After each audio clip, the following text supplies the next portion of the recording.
है कि जब एक परमेश्वर का नबी जब कुछ बात कहता है, एक जब आपको एक खुदा के आगे प्रेयर करने के लिए या तौबा करने के लिए कहता है, तो हमें बड़ा ध्यान देना चाहिए कि परमेश्वर के दास ने कुछ कह दिया है। वो आवाज़ परमेश्वर की होती है, वो आवाज़ पवित्र आत्मा की होती है।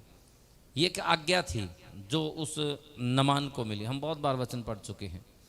और लेकिन वो गुस्से हो गया और बोला कि मेरे देश में इससे भी सुंदर सुंदर नदियां बहती हैं, अगर ऐसा शुद्ध होना था तो मैं वहीं भी डुबकी लगा सकता था, मैं वहाँ ठीक हो सकता था। हालेलुया। लेकिन बात उस नदी की नहीं, बात उस परमेश्वर के दास के मुख के शब्द की थी, बात उस आज्ञा की थी। उस आज्ञा में ही चंगाई छुपी हुई थी और उसी आज्ञा में उसकी भलाई छुपी हुई थी। हालेलुया। यहाँ लिखा है कि वो जब चला गया, क्रोधित होकर चला गया, तब उसके सेवक उसके पास आकर कहने लगे, हे हमारे पिता, यदि भविष्यवक्ता तुझे कोई भारी काम करने की आज्ञा देता तो क्या तू उसे न करता? फिर जब वह कहता है कि स्नान करके शुद्ध हो जा, तो कितना अधिक इसे मानना चाहिए। हालेलुया। उसके चेले उससे बात करने लगे और कहने लगे कि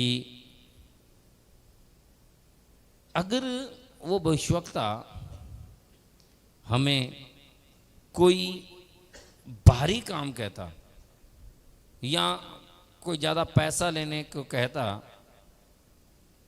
या आपको कोई और भी बहुत बड़ा काम कहता या आपसे कुछ धन संपत्ति मांगता तो वो भी तो करता। ये कितना बड़ा काम है, ये कोई ज़्यादा भारी काम नहीं है।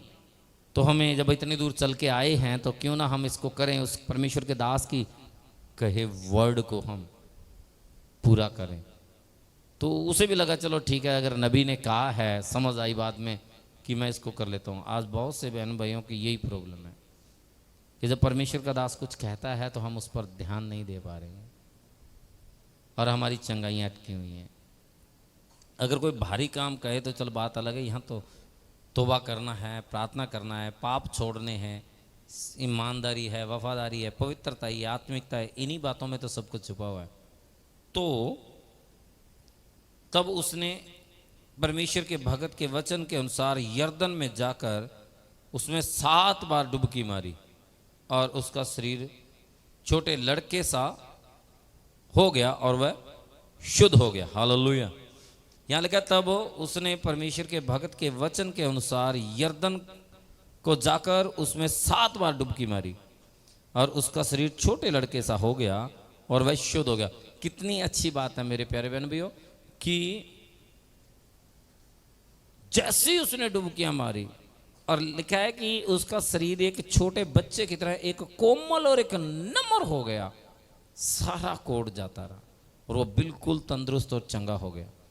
सिर्फ उस शब्द को पकड़ा, उस बात को माना और उसने वैसा किया और जैसे ही किया, जैसे ही डुबकी मारी और वो चंगा हो गया। हालेलुया।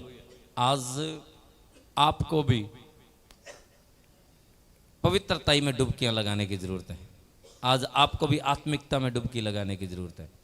आज आपको भी वचन में एक डुबकियां लगाने की जरूरत है। आज आपको वचन पढ़ के और प्रार्थना में डुबकियां लगाने की जरूरत है, उपवासों में डुबकियां लगाने की जरूरत है, तो आपकी चंगाइयां हैं। हालेलुया।